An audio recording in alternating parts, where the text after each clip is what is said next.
আবু জাহেল সেদিন পরিষ্কার বলেছিল, শোনো শরীক ইবনে আখনাস, এ কথা প্রকাশ্য ময়দানে যদিও আমি বলতে পারবো না, কিন্তু তুমি তো দরজা জানালা বন্ধ করে দেওয়া ঘরের ভিতরে আমাকে জিজ্ঞাসা করেছো মুহাম্মাদুর রাসূলুল্লাহ সাল্লাল্লাহু আলাইহি ওয়াসাল্লামের ব্যাপারে। মুহাম্মাদুর রাসূলুল্লাহ সাল্লাল্লাহু আলাইহি ওয়াসাল্লাম সত্যবাদী না মিথ্যাবাদী, এ কথা তুমি আমায় যখন জিজ্ঞাসা করেছো, আজ আমি তোমায় স্পষ্ট করে বলতে বাধ্য হচ্ছি, মুহাম্মাদুর রাসূলুল্লাহ সাল্লাল্লাহু আলাইহি ওয়াসাল্লামের বয়স 40 পেরিয়েছে। আর এই 40 বছরের ভিতরে আমি আবু জাহেলও কখনো মুহাম্মদকে মিথ্যা বলতে দেখিনি। আরেকটু মন খুলে বলেন, হে হাশেম গোত্রের লোকেরা,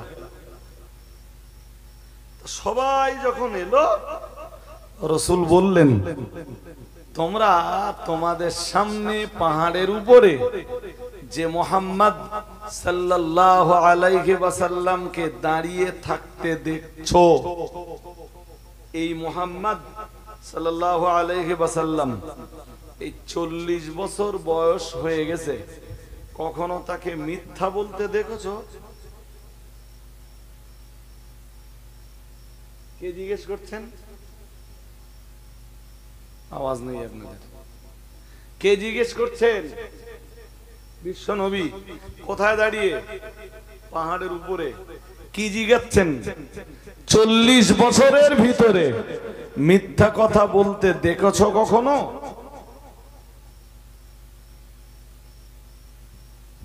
মক্কার বিভিন্ন গোত্রীয় লোকেরা, যত গোত্রের মানুষেরা সেদিন পাহাড়ের পাদদেশে হাজির হয়েছিল, সবাই তারা এক বাক্যে বলেছিল, না না না না না, আপনার জীবনের 40টা বছর আমাদের ভিতরে অতিবাহিত হয়েছে, কিন্তু কখনোই আমরা আপনাকে মিথ্যা কথা বলতে শুনিনি।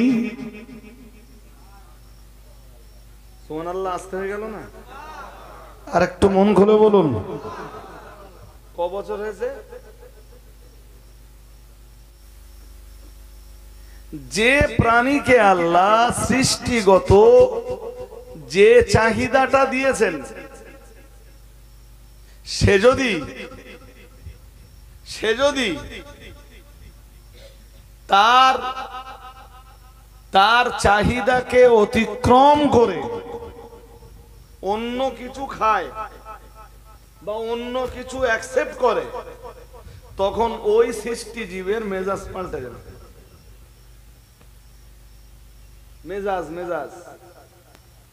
প্রত্যেকটা জীবের, প্রত্যেকটা সৃষ্টিকে আল্লাহ এক এক ধরনের মেজাজ দিয়ে পৃথিবীতে পাঠিয়েছেন। মানুষকে দিয়েছেন আল্লাহ শ্রেষ্ঠ মেজাজ।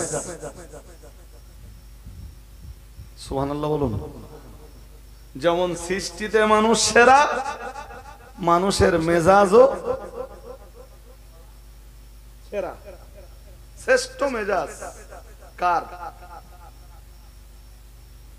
জোর করে বলে না, কার? তো মানুষ যখন তার সৃষ্টিগত চাহিদার এই দাবিকে পূরণ না করবে, তখন মানুষের মেজাজ হবে পশুর মেজাজের মতো।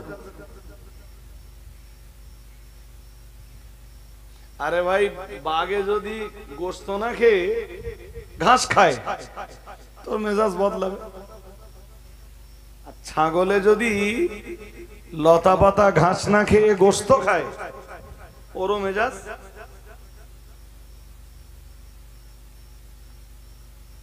এই জন্যে পৃথিবীর ইতিহাস আলগা করে দেখবেন, নবী আম্বিয়াদের মেজাজ সবচাইতে শান্ত মেজাজ। সুবহানাল্লাহ বলুন। আর একটু মন খুলে বলুন, সবচেয়ে ভালো মেজাজ কাদের? নবী আম্বিয়া, ওলিয়া উলিয়া, গৌস কুতুব, এনাদের মেজাজ সব সময়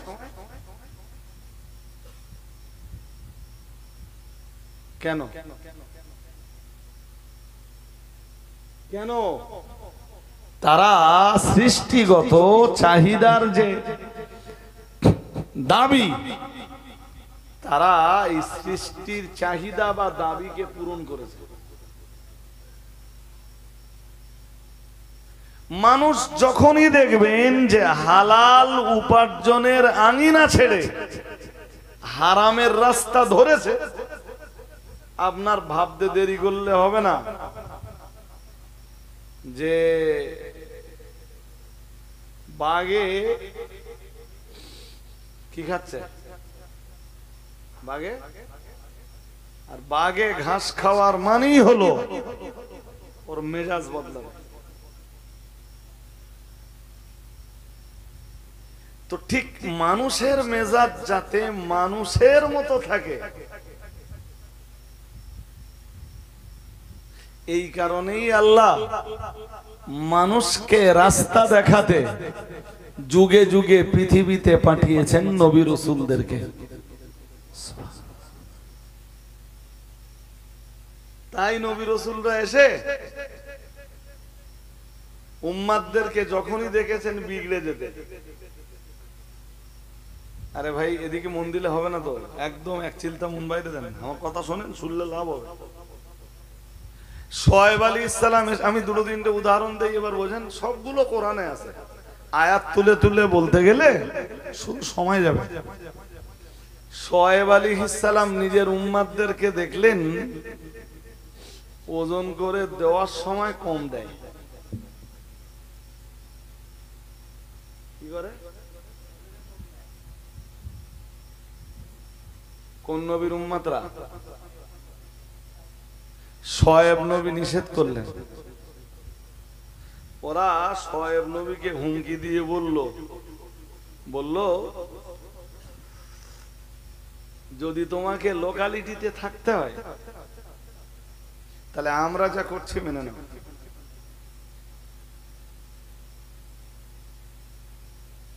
যদি মনে করো যে এই এলাকায় থাকবে, এই গ্রামে থাকবে, এই পাড়ায় বসবাস করবা বা এই অঞ্চলে বসবাস করবা, তাহলে আমরা যা করছি মেনে নাও।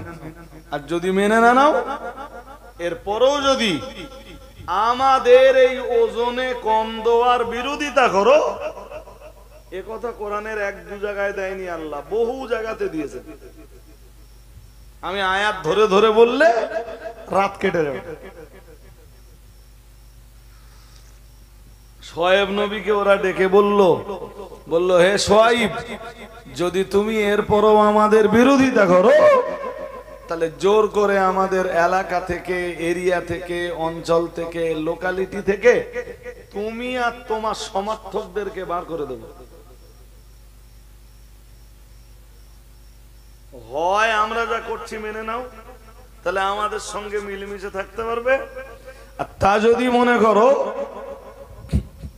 আমাদেরটা মেনে নেবে না, বরং আমাদের এই ওজনে কম দেওয়ার চরিত্রের বিরোধিতা করবা, তাহলে তৈরি হও, আমরা তোমাকে এলাকা ছাড়া করব। নাম্বার দুই, হযরত লূত আলাইহিস সালামের উম্মতদের পাপ ছিল সমকামিতা। মানে তারা তাদের যৌন চাহিদার নিবারণ করত পুরুষদের কাছে। লূত আলাইহিস সালাম ঠিক ওই কাজটার বিরোধিতা করলেন। ওটা মানুষের কাজ। আরে হ্যাঁ না, কিছু বলেন না কেন? ঘুমাচ্ছেন নাকি? বলুন, একজন পুরুষ তার যৌন চাহিদাকে নিবারণ করবে আর এক পুরুষের কাছে, এ মানুষের কাজ? যদি জিজ্ঞেস করি পশুর কাজ কি, তাও কি বলবেন? তাহলে ওরা কোথায় নেমে গেছে? লূত নবী ওদের ওই অপরাধের বিরোধিতা করতেই ঠিক শোয়েব নবীর উম্মতদের মতো লূত নবীর উম্মতরাও হুমকি দিল, বলল দেখো দেখো লূত, দেখো আল্লাহর নবী লূত, যদি তুমি আমাদের এই কার্যকলাপের বিরোধিতা করো আমরা তোমার এলাকা ছাড়া করব। এবার একটু নাউজুবিল্লাহ বলবেন, আর একটু জোর আওয়াজে বলেন। এসব কথা ভাই কোরআনের এক দু জায়গায় দেয়নি আল্লাহ। কেন জানেন? আজকের মানুষের চরিত্র মেলান, যেই হুজুর এসে সুদের বিরুদ্ধে বলবে ও হুজুর আর দাউতে ওরে এলাকা ছাড়া করো।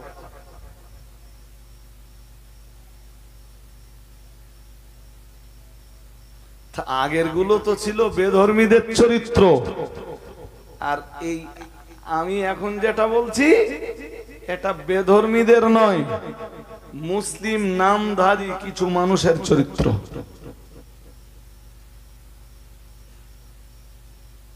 ভাই সাহেব আপনি একটু ভাবুন শুধু আমার কথাগুলো নিয়ে। কোরআনে সত্য কথা বলা, সত্য পথে চলা, সত্যের আচরণ করা, এ ব্যাপারে যেমন উদ্বুদ্ধ করা হয়েছে, কোরআনে এটাও বলা হয়েছে লানাতাল্লাহি আলাল কাযিবিন। খুব মন দিয়ে শুনুন, কোরআন বলেছে মিথ্যাবাদীদের উপরে আল্লাহর গজব নাযিল হয়।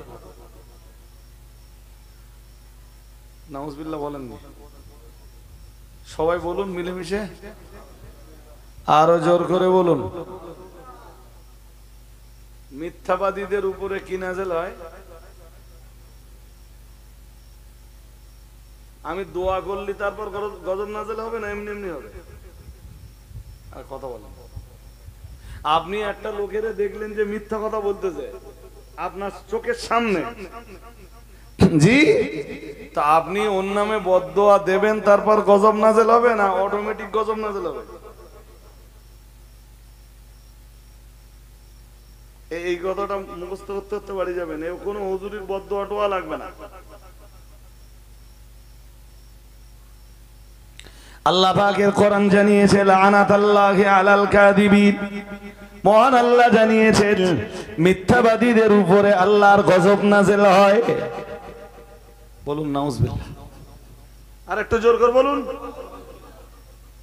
এজন্য অন্য আয়াতে আছে আল্লাহ বলেন তোমরা সত্যবাদীদের দলগত হয়ে যাও, কুনু মা'আস সাদিকিন, সত্যবাদীদের দলগত হয়ে যাও, মিথ্যাবাদীদের দলে থেকো না।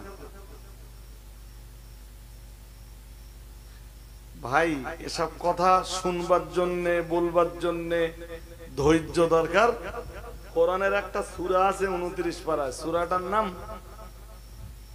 সূরাটার নাম সূরায়ে মুরসালাত, 29 পারার শেষ সূরা। কখনো নাম শুনেছেন কিনা জানি না, সূরাটার নাম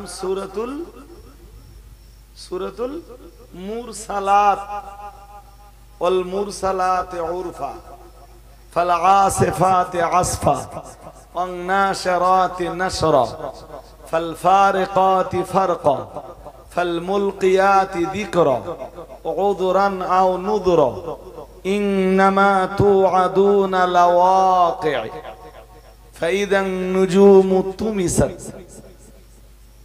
وإذا السماء فرجت وإذا الجبال نسفت وإذا الرسل أقتت لأي يوم أجلت ليوم الفصل وما أدراك ما يوم الفصل ويل يومئذ للمكذبين। আর পড়বো না, প্রথম থেকে খানিকটা পড়েছি। আমি যে কি পড়েছি আর কি বলেছি আপনারা তো কিছু বুঝতে পারেন না। ঘুম পাচ্ছে নাকি? একদম শেষে যে আয়াতটা পড়েছে ওর মানে কি জানেন? আল্লাহ পাকের কোরআন জানিয়েছে ওয়াইলু ইয়াওমাইযিল লিল মুকাদ্দিবিন, মহান আল্লাহ জানিয়েছেন সেদিন দুর্ভোগ জুটবে মিথ্যাবাদীদের নসিবে। কাদের নসিবে? রাজনৈতিক জীবনে মিথ্যা কথা বলা, এ তো আমরা অ্যাভেলেবেল দেখছি। রাজনীতির জীবনে সে ভাই কোন দলের রাজনীতি আমি সে বলতে যাচ্ছি না, বলো। আর পার্টিকুলার আমি রাজনৈতিক দলের কোন সদস্য নই, কিন্তু দেখি তো আমি রাজনীতির আঙিনায় দাঁড়িয়ে যদি মিথ্যা কথা বলি বলতে পারবো, কিন্তু আল্লাহর গজব তো আমার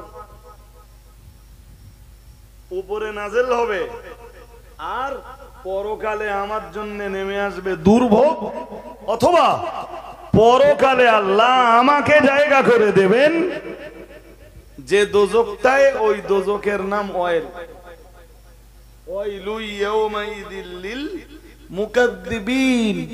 আল্লাহ বলেন মিথ্যাবাদীদের জন্য দুর্ভোগ, অথবা সেদিন মিথ্যাবাদীদের জন্য অয়েল নামীয় দোজক।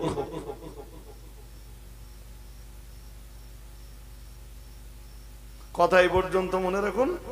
ভাবছেন যে আমরা নবী দিবস দিলুম আর হুজুর এই সত্য কথা বলতে হবে, মিথ্যা কথা বলা যাবে না, হুজুর এসে এইসব ওয়াজ করতেছে। ভাই রসুলের উপরে যখন আল্লাহ নির্দেশ দিলেন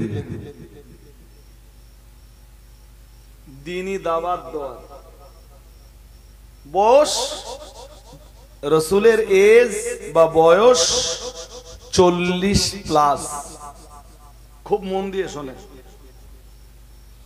তো রসুল এক পাহাড়ের উপরে দাঁড়ালেন,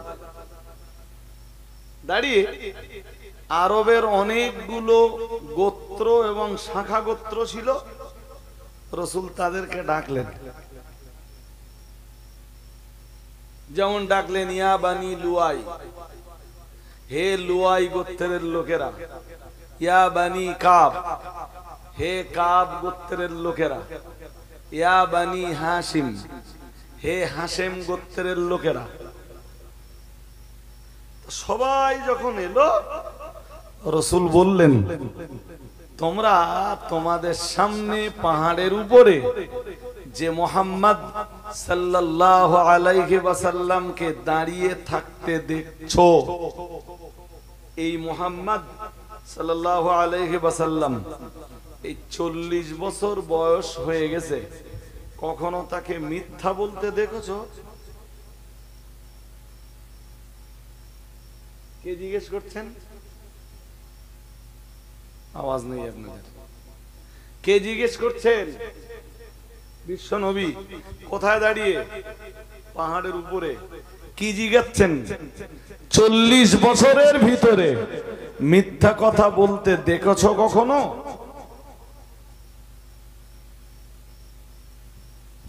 মক্কার বিভিন্ন গোত্রীয় লোকেরা, যত গোত্রের মানুষেরা সেদিন পাহাড়ের পাদদেশে হাজির হয়েছিল, সবাই তারা এক বাক্যে বলেছিল না না না না না, আপনার জীবনের 40টা বছর আমাদের ভিতরে অতিবাহিত হয়েছে, কিন্তু কখনোই আমরা আপনাকে মিথ্যা কথা বলতে শুনিনি। সুবহানাল্লাহ, আসতে হয়ে গেল না? আর একটু মন খুলে বলুন, ক বছর হয়েছে? 40 বছরে আপনাকে কখনো মিথ্যা কথা বলতে দেখিনি। সার্টিফিকেট কারা দিচ্ছে? অবিশ্বাসীরা, ধর্মদ্রোহীরা, হযরত মুহাম্মদ সাল্লাল্লাহু আলাইহি ওয়াসাল্লামের দুশমনরাই। আর একটা কথা বলে রাখি আপনাদের, ভাই এসব কথা, প্রত্যেকটা কথা ভাইটা। শরীক ইবনে আখনাস নাম মনে থাকবে না আপনাদের? শরীক ইবনে আখনাস মক্কার কোন এক গোত্রের নেতা, আবু জেহেল আর এক নেতা,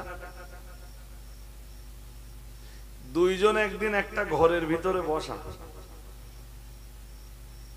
তো শরীক ইবনে আখনাস জিজ্ঞেস করছে আবু জাহেলকে, চাচা তুমি তো হযরত মুহাম্মদ সাল্লাল্লাহু আলাইহি ওয়াসাল্লামের চরম শত্রু, একটা কথা তোমার জিগাবো? বলে জিগাও। নেতায় নেতায় কথা হচ্ছে, তাহলে একটা কথা বলো না, তুমি মুহাম্মাদের ব্যাপারে কি মনে করো, তোমার মতামত কি মুহাম্মাদের ব্যাপারে সাল্লাল্লাহু আলাইহি ওয়াসাল্লাম? মুহাম্মাদকে তুমি সত্যবাদী বলে ভাবো না মিথ্যাবাদী বলে মনে করো? আবু জাহেল সেদিন পরিষ্কার বলেছিল, শোনো শরীক ইবনে আখনাস, এ কথা প্রকাশ্য ময়দানে যদিও আমি বলতে পারবো না, কিন্তু তুমি তো দরজা জানালা বন্ধ করে দেওয়া ঘরের ভিতরে আমাকে জিজ্ঞাসা করেছো মুহাম্মাদুর রাসূলুল্লাহ সাল্লাল্লাহু আলাইহি ওয়াসাল্লামের ব্যাপারে। মুহাম্মাদুর রাসূলুল্লাহ সাল্লাল্লাহু আলাইহি ওয়াসাল্লাম সত্যবাদী না মিথ্যাবাদী, এ কথা তুমি আমায় যখন জিজ্ঞাসা করেছো, আজ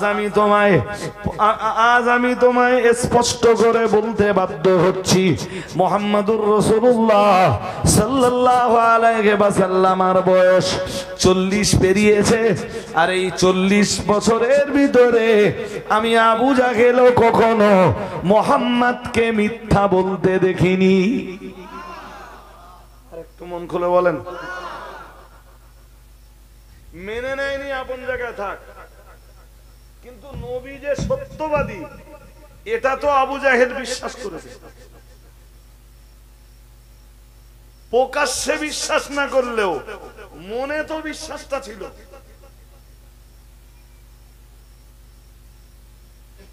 কেন বলেন দিন? নবী রাসূলরা মিথ্যা কথা বললে দুনিয়ার মিথ্যাবাদীরা সেই নবী রাসূলদের পরশ পেলে তারা কখনো সত্যবাদী হওয়ার সুযোগ। আমার কথা বুঝতে কি খুব কষ্ট হয়ে যাচ্ছে না ভাষা কঠিন হয়ে যাচ্ছে? আরে বাবা, নবী রাসূলরা পৃথিবীতে আসবেন, মানুষ নবী রাসূলদের সোহবত পেয়ে তো ভালো হবে না? অন্যভাবে ঘুরিয়ে বলবো, আরে ভাই আলেমদের সংস্পর্শে, হাফেজদের সংস্পর্শে, ইমামদের সংস্পর্শে যে সাধারণ মানুষ তো ভালো হবে। হ্যাঁ না, কিছু বলে না। আলেম যদি চিটিংবাজ হয়, হাফেজ যদি মিথ্যাবাদী হয়, মৌলবী যদি দুনিয়া লোভী হয়, দুনিয়া লোভী মৌলবীর কাছে কেউ কখনো আখেরাত পাবে? আরে হ্যাঁ না, কিছু বলে না। হাফেজ সাহেবের যদি চরিত্র নষ্ট হয়, তাহলে এই চরিত্র নষ্ট হয়ে যাওয়া হাফেজের কাছে যে ভালো চরিত্র কোন জনগণ খুঁজে পাবে?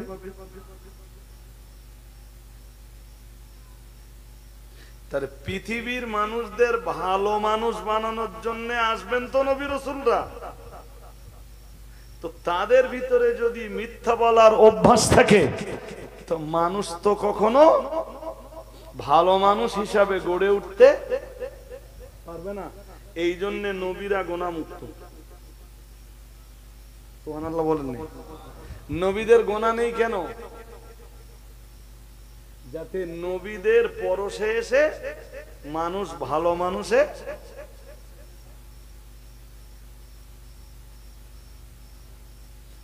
হাম লোক সেই নবীর উম্মত আছি। আমি শুধু না, আমরা সবাই আছি তো। 40 বছরে নবী মিথ্যা কথা বলেননি, 63 বছরেও বলেননি। সুবহানাল্লাহ বাড়ি দিয়ে বলবেন কোনে? কত বছর? নবীর জিন্দেগি 63 বছর তো। আরে বাবা, 40-এ রাসূলের উপরে কোরআন নাযিল হয়েছে। তা 40 পর্যন্ত নবী মিথ্যা কথা বলেননি, মানে 40-এর পরে যখন কোরআন এসে গেছে রাসূলের কাছে, তখন আর নবী মিথ্যা বলে থাকতে পারেন? কথা বলেন। হ্যাঁ, আমি ব্যাখ্যা করার সময় পাবো না ভাই সাহেব, তবু দুটো তিনটে কথা বলে ফেলি। কোরআনের এক আয়াতে আছে, আল্লাহ বলেন ওমা ইয়ানতিকু আনিল হাওয়া ইন হুয়া ইল্লা ওয়াহয়ুহা। আল্লাহ বলেন আমার নবী নিজের থেকে কোনো কথা বলে না, আমি যা বলতে বলি আমার নবী শুধু তাই বলে বেড়ায়। আর একটু মন খুলে বলেন। আরে বাবা, আরো বললে, আরো ব্যাখ্যা করলে সময় যাবে, আমি আয়াত ধরে ধরে সব বলতে পারবো, সময় সাপেক্ষ। আল্লাহ পাকের কোরআনের সূরা মায়েদার 67 নম্বর আয়াত যেদিন নাযিল হয়ে গেল, আল্লাহ পাক রব্বুল আলামিন যেই আয়াতে বললেন ইয়া আইয়ুহার রাসূল বাল্লিগ মা উনজিলা ইলাইকা মির রাব্বিক ওয়া ইল্লাম তাফআল ফামা বাল্লাগতা রিসালাতাহু। আল্লাহ পাক যেই দিন আয়াত নাযিল করে দিয়ে নবীরে ডাক দিয়ে বললেন, হে আমার নবী, আমি আল্লাহ পাক আপনাকে হুকুম দিচ্ছি, বাল্লিগ, আপনি তাবলীগ করুন। নবী যেন বললেন, আল্লাহ কি দিয়ে আমি তাবলীগ করব? আল্লাহ পাক রব্বুল আলামিন বললেন, মা উনজিলা ইলাইকা মির রাব্বিক, তাবলীগ আপনি ওইটা দিয়ে করুন যেটা আপনার রবের পক্ষ থেকে আপনার উপরে নাযিল হয়েছে। এর মানে আপনি কোরআন দিয়ে তাবলীগ করুন, কোরআন দিয়ে আপনি ধর্ম প্রচার করুন। আরো মন লাগাতে হবে, মন না লাগালে বুঝবেন না। এরপরে আল্লাহ বললেন ওয়া ইল্লাম তাফআল, যদি আপনি তা না করেন, অর্থাৎ আমার দিকে ভাই সাহেব, আমার দিকে, বাইরে এক চিলটা মন দিতে মানা করেছিলাম আমি শুরুতে। বাইরে যাই আওয়াজ হোক, আপনাদের মন, দেহ যেমন এখানে আছে, মন এখানে থাকবে, তবে আমার কথা বুঝবেন। ওই আয়াতের প্রথম হুকুম, আপনি তাবলীগ করুন। নবী বললেন কি দিয়ে করব আল্লাহ? আল্লাহ বললেন যা আমি নাযিল করেছি আপনার কাছে ওইটা দিয়ে আপনি ধর্ম প্রচার করুন। তাবলীগের মানে ধর্ম প্রচার, তাবলীগের মানে ধর্ম প্রচার। কি দিয়ে ধর্ম প্রচার? সবাই বলুন। হ্যাঁ, যা আল্লাহ নাযিল করেছেন ওইটা দিয়ে ধর্ম প্রচার। পরে আল্লাহ বললেন ওই আয়াতের পরের অংশে বললেন ওয়া ইল্লাম তাফআল, আর তা যদি আপনি না করেন, ফামা বাল্লাগতা রিসালাতাহু, তাহলে আমি যে আপনাকে রাসূল বানালাম, আমি যে আপনাকে নবী বানালাম, এইটাই প্রমাণ হবে যে আপনি নবুয়াত আর রিসালাতের দায়িত্ব ঠিকঠাক পালন করেননি। ঠিক এই আয়াতের ব্যাখ্যায় আম্মা জান আয়েশা সিদ্দিকা রাদিয়াল্লাহু তাআলা আনহা স্পষ্ট করে বলেছেন যে রাসূলের কাছে আল্লাহ যা নাযিল করেছেন রাসূলুল্লাহ হুবহু তা মানুষের কাছে পৌঁছে দিয়েছেন, তার চাইতে কমও করেননি, তার চাইতে বেশিও করেননি।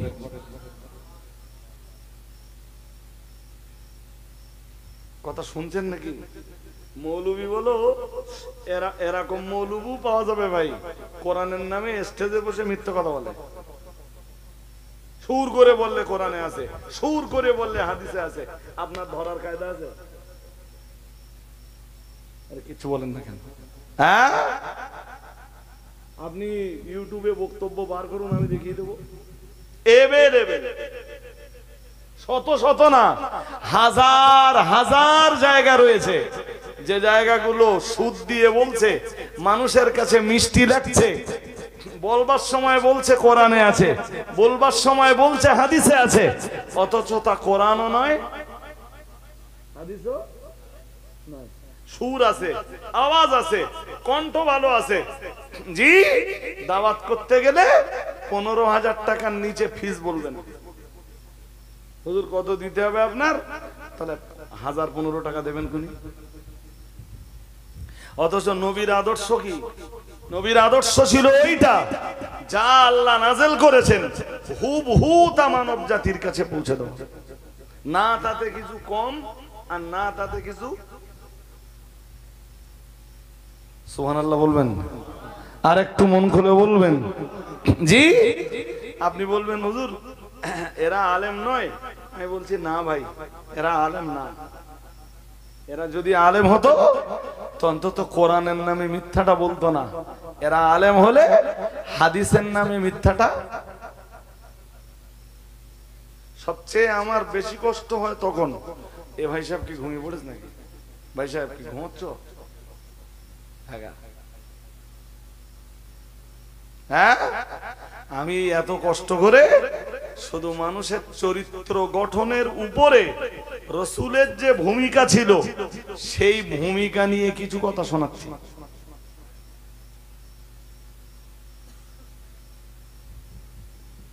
একটা কথাকে যদি হাদিস বলে প্রচার করা হয়, কিছু হাদিস আছে সহিহ, কিছু হাদিস আছে জয়ীফ, কিছু হাদিস আছে মাতরুক, কিছু হাদিস আছে মুনকার, কিছু হাদিস আছে শায, কিছু হাদিস আছে তাবে, কিছু হাদিস আছে শাহেদ, কিছু হাদিস আছে মুতাওয়াতির, কিছু হাদিস আছে খবরে ওয়াহিদ, কিছু হাদিস আছে খবরে মাশহুর, কিছু হাদিস আছে আজিজ, কিছু হাদিস আছে গরীব, কিছু হাদিস আছে যায়ীফ, আবার কিছু আছে মওযু মানে জাল। মওযু মানে জাল। জাল জয়ীফ আর জাল এক না বলো? জয়ীফ মানে একটু দুর্বল। জয়ীফ মানে কিরকম দুর্বল? ওটা বলো হতে পারে দুর্বল না, আমি হয়তো বোঝাতে পারবো না। আরে বাবা, মুহাদ্দিসরা যে হাদিসটাকে জয়ীফ বলছেন এটাও হতে পারে আদৌ এই হাদিস দুর্বল নয়। মুহাদ্দিসরা তো হাদিসকে জয়ীফ বলেছেন বর্ণনাকারীদের চারিত্রিক গুণাগুণের ভিত্তিতে।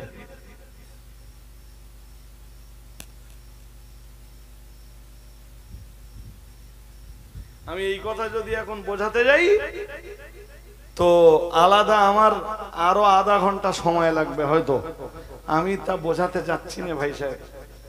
তো একটা হাদিস যদি জয়ীফ হয় পিঠ বেঁচে যায়, কিন্তু লজ্জাজনক ব্যাপার আজকে সমাজে আমার দেশের তথাকথিত এমন বহু বক্তা রয়েছে হাদিস বলে চালাচ্ছে, সুর আছে বিরাট। নবী আমার জানিয়ে দিয়েছেন,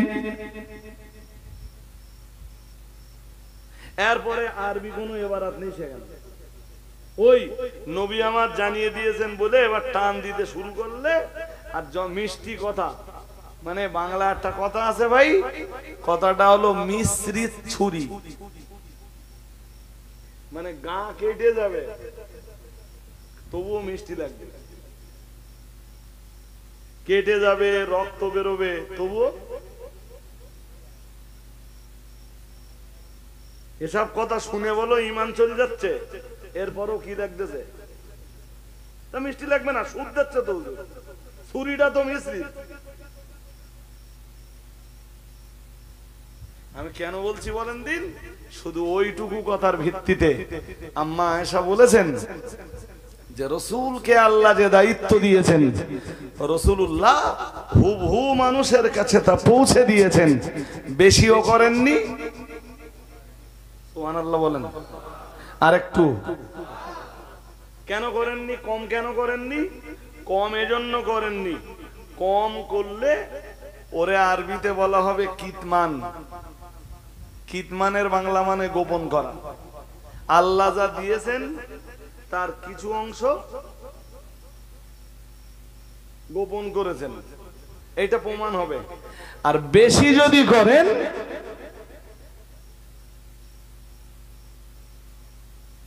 বলুন বলুন বলে বলুন, আপনাদের বুঝে ফেলা উচিত তো। কম করলে গোপন করা হবে, বেশি করলে এই তো বুঝে গেছেন। কম আবার বলেন, কম করলে গোপন করা হবে, আর বেশি বললে। তাই রাসূলুল্লাহ আম্মা আয়েশা বলেছেন আল্লাহ রসুলকে যা দায়িত্ব দিয়েছেন নবী সেখানে কমও করেননি। সুবহানাল্লাহ কি বাড়ি গিয়ে বলবেন আরেকটু? এবার বলেন আমরা যদি কম বেশ করি কি হবে? কম করলে গোপন করা, বেশি করলে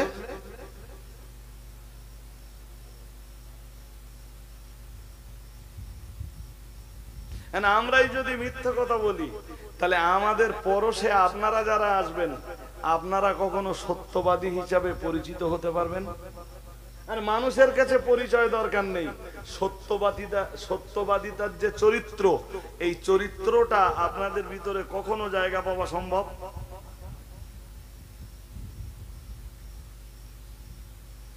মানুষ তো এটা কখনো ভাবে না ভাই।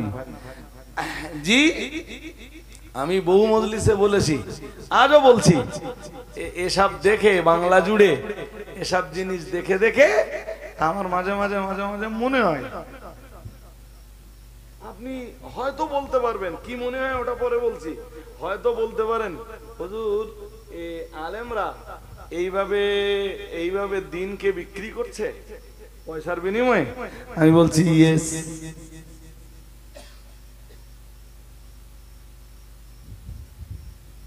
উত্তরটা নেন এবার।